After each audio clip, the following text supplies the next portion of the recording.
Hi, Miss Jo! Hi, Miss Ron! Nakita ko yung video na vlog mo Bikini or pasabay live po. mo. Yes po. Meron kang tindang gluta. Ito pala yun. Yes po.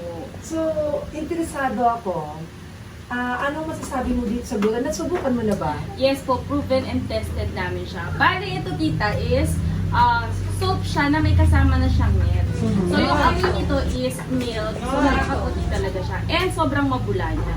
So, hindi ka na kailangan bumili ng pang scrub dahil automatic. Kapag binili mo siya, may net, ipapasok mo yung sabon and magsasabon ka. Ang tanong ko lang, nasubukan mo na ba ito? Yes po. Ginamit namin siya September 7 noong aming third pasabay sa Thailand. Oh, wow. Kaya pala medyo napansin ko, ang ganda naman Medyo ng nag-clear skin mo. ng konti ang Yeah. Bukod sa napakaganda mo, lalo kang gumanda at nag-brighten yung skin mo. Yes, thank you sa Thailand. Oh, yeah. Para sa susunod, sasama na ako sa inyong magbibiyahe.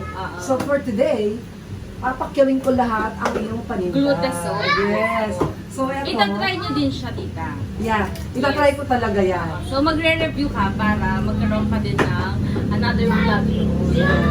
So guys, susubukan ko itong sabon na to. Kitang-kita naman ninyo, napakaganda ni Miss Jo. At syempre, nakita ko rin to sa video mo, ang gandang lip gloss to. Anong meron dyan? Ito naman po yung trending natin strawberry lip balm ng Thailand. So, dalawa yung purpose niya. Pwede nyo siyang keychain para hindi nyo lagi kinakagal sa bag nyo. And lip balm siya na sobrang pigmented. So, kahit overnight, red pa rin po yung lip nyo. For only 199 pesos. So ano yung smell nyo talaga? Yung smell? Ami, strawberry talaga siya. Para po siyang Monami. Ooh, wow, interesting. Siyempre, bibili din ako. Ayan. Bilhin natin marami. Ayan. Pampasalubong. Yes, yes. Sa aking mga amiga. Ayan.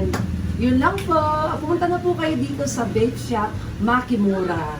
Hanapin nyo lang po si Miss Job and Mr. Christian. Yes. Pasabay na rin kayo para sa susunod kasama na si Miss Ross. Yes! Thailand kami next time.